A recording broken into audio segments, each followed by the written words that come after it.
Hi hello welcome back to our channel vlogs by Mala. ಎಲ್ಲರೂ ಹೇಗಿದ್ದೀರಾ? ನಾವು ಚೆನ್ನಾಗಿದ್ದೀವಿ, ನೀವು ಚೆನ್ನಾಗಿದ್ದೀರಾ ಅಂತ ಭಾವಿಸ್ತಾ ಇವತ್ತಿನ ವ್ಲಾಗ್ ಸ್ಟಾರ್ಟ್ ಮಾಡೋಣ. ನಾವೆಲ್ಲರೂ ಅಂದ್ಕೊಂಡಿರ್ತೀವಲ್ವಾ, ಚಿಕ್ಕ ವಯಸ್ಸಲ್ಲಿ ಬೇಗ ಬೇಗ ದೊಡ್ಡವರಾಗ್ಬಿಟ್ರೆ ಇನ್ನು ಜೀವನದಲ್ಲಿ ಕಷ್ಟ ಇರಲ್ಲ, ತುಂಬ ಚೆನ್ನಾಗಿರ್ಬೋದು, ನೋಡು ದೊಡ್ಡವರೆಲ್ಲ ಅವ್ರ ಇಷ್ಟಕ್ಕೆ ಬಂದಂಗೆಲ್ಲ ಇದ್ದಾರೆ, ನಾವು ಆಗಿರಬೇಕು ಅಂತ ಅಂದ್ಕೊಂಡಿರ್ತೀವಿ.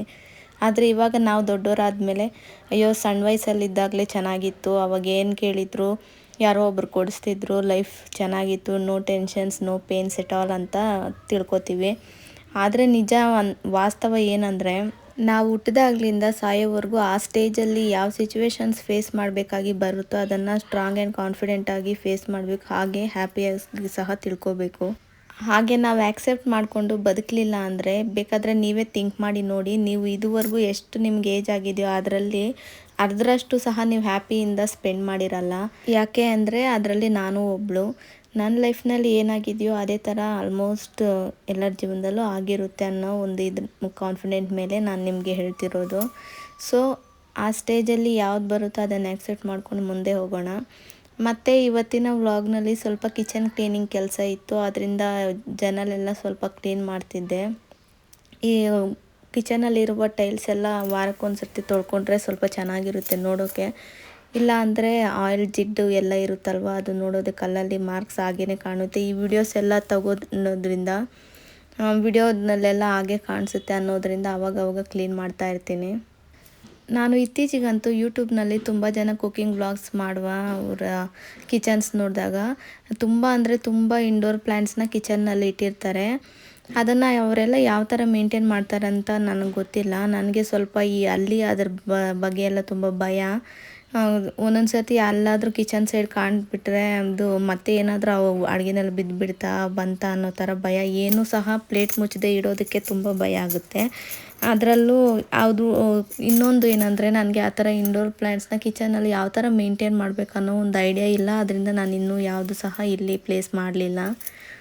ಬಟ್ ಫ್ಯೂಚರ್ನಲ್ಲಿ ಅದ್ರ ಬಗ್ಗೆ ಸ್ವಲ್ಪ ಮೇಂಟೆನೆನ್ಸ್ ಎಲ್ಲ ತಿಳ್ಕೊಂಡು ತೊಗೊಬಂದು ಇಡಬೇಕು ಅಂತ ಆಸೆ. ಯಾಕಂದರೆ ಅದೆಲ್ಲ ನೋಡಿದಾಗ ವಿಡಿಯೋಸ್ನಲ್ಲೆಲ್ಲ ತುಂಬ ಲುಕ್ಕಾಗಿ ಕಾಣಿಸುತ್ತೆ. ಹಾಗೆ ವಿಡಿಯೋಸ್ ನೋಡೋದಕ್ಕಿಂತಲೂ ಆ ಡೆಕೋರೇಷನ್ ನೋಡೋದಕ್ಕೆ ತುಂಬ ಒಂಥರ ಇಂಪ್ರೆಸ್ ಆಗಿರುತ್ತೆ.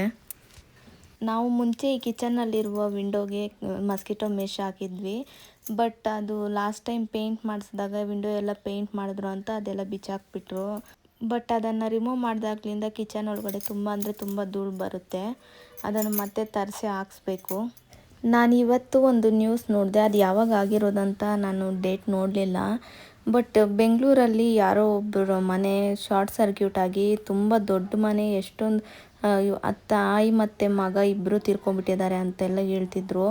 ಅದು ಹೇಗೆ ಅಷ್ಟಷ್ಟು ಕೋಟಿ ಕೊಟ್ಟು ಮನೆಯೆಲ್ಲ ಬಿಲ್ಡ್ ಮಾಡೋರು ಆ ಥರ ಸೇಫ್ಟಿ ಮೆಜರ್ಸ್ ತಗೊಳೋದಿಲ್ವಾ? ಇಲ್ಲ ಈ ಇಂಜಿನಿಯರ್ಸ್ ಇರ್ತಾರಲ್ವ, ಅವರು ಈ ಥರ ಎಲ್ಲ ಆಗದೆ ಇರೋ ಹಾಗೆ ಯಾವುದು ಪ್ರಿಕಾಷನ್ಸ್ ತಗೊಳ್ಳಲ್ವಾ ಅಂತ. ಎಷ್ಟೊಂದು ನಷ್ಟ ಅಲ್ವಾ ಇವಾಗ. ಓಕೆ ಮನೆ ಹೋಯ್ತು, ಬೇಕಾದರೆ ಅವ್ರ ಜೀವನದಲ್ಲಿ ಸಂಪಾದಿಸಿ ಕಟ್ಕೋಬೋದು. ಬಟ್ ತಾಯಿ ಮಗ ಅವರಿಬ್ಬರು ಪ್ರಾಣನ ತಂದು ಕೊಡೋದಕ್ಕಾಗುತ್ತಾ? ಅವರು ಅಷ್ಟೊಂದು ತುಂಬ ಹೀನವಾಗಿ ಸತ್ತೋಗಿದ್ದಾರೆ ಅನ್ನೋದೇ ತುಂಬ ಬೇಜಾರಾಗುತ್ತೆ. ನೋಡಿ ಯಾವ ಥರ ಎಲ್ಲ ಸಾವು ಅನ್ನೋದು ಯಾವ್ಯಾವ ಥರ ಮನುಷ್ಯನಿಗೆ ಬರುತ್ತೆ ಅನ್ನೋದು. ಮತ್ತು ನಾವು ಇರೋ ಇದು ತಮಿಳ್ನಾಡಲ್ವಾ. ಸೊ ನೆನ್ನೆ ಒಂದು ನ್ಯೂಸ್ ನೋಡಿದೆ. ಸ್ಕೂಲ್ ಬಸ್ ಬಂದು ಅಂದರೆ ರೈಲ್ವೆ ಗೇಟ್ ಹತ್ರ ಅವರು ಗೇಟ್ ಹಾಕಿಲ್ವಂತೆ. ಅವ್ರು ರೈಲ್ವೆ ಸಿಬ್ಬಂದಿ ಇರ್ತಾರಲ್ವ, ಅವರು ಗೇಟ್ ಹಾಕ್ಲಿಲ್ವಂತೆ. ಸೊ ಸ್ಕೂಲ್ ವ್ಯಾನ್ ಡೈರೆಕ್ಟಾಗಿ ಬಂದುಬಿಟ್ಟಿದೆ. ಸ್ಕೂಲ್ ವ್ಯಾನ್ ಬಂದ ತಕ್ಷಣವೇ ಟ್ರೈನು ಸಹ ಬಂದುಬಿಟ್ಟಿದೆ. ಆಲ್ಮೋಸ್ಟ್ 50 ಮೀಟರ್ವರೆಗೂ ಸ್ಕೂಲ್ ಬಸ್ಸನ್ನು ತಳ್ಕೊಂಡೇ ಹೋಗ್ಬಿಟ್ಟಿದೆ ಟ್ರೈನು. ಅದರಲ್ಲಿ 4 ಜನ ಮಕ್ಕಳು ಮತ್ತು ಡ್ರೈವರ್ ಇದ್ರಂತೆ. ಇಬ್ಬರು ಮಕ್ಕಳು ಅಲ್ಲೇ ಸ್ಥಳದಲ್ಲೇ ಸಾವನ್ನಪ್ಪಿಬಿಟ್ಟಿದ್ದಾರೆ. ಮತ್ತು ಇನ್ನಿಬ್ಬರು ಡ್ರೈವರು ತುಂಬ ಗಂಭೀರವಾದ ಸ್ಥಿತಿಯಲ್ಲಿ ಹಾಸ್ಪಿಟ್ಲಲ್ಲಿ ಅಡ್ಮಿಟ್ ಆಗಿದ್ದಾರೆ ಅಂತ ಹೇಳ್ತಿದ್ರು. ಏನಾಗಿದೆಯೋ ಏನೋ, ಆ ನ್ಯೂಸ್ ಪದೇ ಪದೇ ನಾನು ಚೆಕ್ ಮಾಡಿ ನೋಡ್ತಾನೆ ಇದ್ದೀನಿ. ಆ ಮಕ್ಕಳು ನೋಡಿದ್ರಂತೂ ತುಂಬ ಭಯ ಆಗುತ್ತೆ. ಹಾಗೆಯೇ ನಾವು ಸಹ ವ್ಯಾನ್ಗಳಲ್ಲಿ ಮಕ್ಕಳನ್ನ ಕಳಿಸ್ತೀವಿ. ಈ ಥರ ನ್ಯೂಸ್ ಎಲ್ಲ ಹೊರಗೆ ಬಂದಾಗ 1-2-3 ಡೇಸ್ ಮೈಂಡ್ ತುಂಬ ಡಿಸ್ಟರ್ಬ್ ಆಗಿರುತ್ತೆ. ಏನಪ್ಪ ಇವಾಗ ಈಚೆ ಹೋದವ್ರು ಒಳಗಡೆ ಬರಲ್ಲ ಅಂತ. ಬಟ್ ಏನೇ ಆದರೂ ಲೈಫ್ ಈಸ್ ಅನ್ಪ್ರೆಡಿಕ್ಟೇಬಲ್. ಸೊ ನಾವು ಆದಷ್ಟು ಸ್ಟ್ರಾಂಗಾಗಿದ್ದು ಫ್ಯಾಮ್ಲಿನ ಪ್ರೊಟೆಕ್ಟ್ ಮಾಡೋಣ. ಅದೇ ರೀತಿ ನಮ್ಮ ಅಕ್ಕಪಕ್ಕದಲ್ಲಿ ಯಾರಾದರೂ ಸ್ವಲ್ಪ ನೋವಲ್ಲಿದ್ದರೆ ಅವ್ರಿಗೆ ಸಮಾಧಾನ ಮಾಡೋಣ. ನಾವಿದ್ದೀವಿ ಅನ್ನೋ ಧೈರ್ಯ ತುಂಬೋಣ, ಅಷ್ಟೇ ಬೇಕಾಗಿರೋದು. ಯಾಕೆಂದರೆ ನಾನು ಈ ವರ್ಸ್ಟ್ ಸಿಚುವೇಶನ್ ಗೋತ್ರೂ ಆಗಿರೋದ್ರಿಂದ ಆ ಟೈಮಲ್ಲಿ ಯಾರಾದರೂ ಒಂದು 4 ಮಾತು ಒಳ್ಳೆಯದಾಗಿ ಧೈರ್ಯವಾಗಿ ಹೇಳಿದರೆ ಅದೇ ಒಂದು ದೊಡ್ಡ ಸಂಪತ್ತು. ಆ ಟೈಮಲ್ಲಿ ಹಣ ಯಾರಾದರೂ ಕೊಟ್ಟರು ಸಹ ಆ ಥರ ಖುಷಿ ಆಗಲ್ಲ. ಅವ್ರು ಮಾತಾಡೋ ಮಾತು, ಅವ್ರು ಕೊಡೋ ಧೈರ್ಯ ಅಷ್ಟೊಂದು ದೊಡ್ಡ ಖುಷಿ ತರುತ್ತೆ.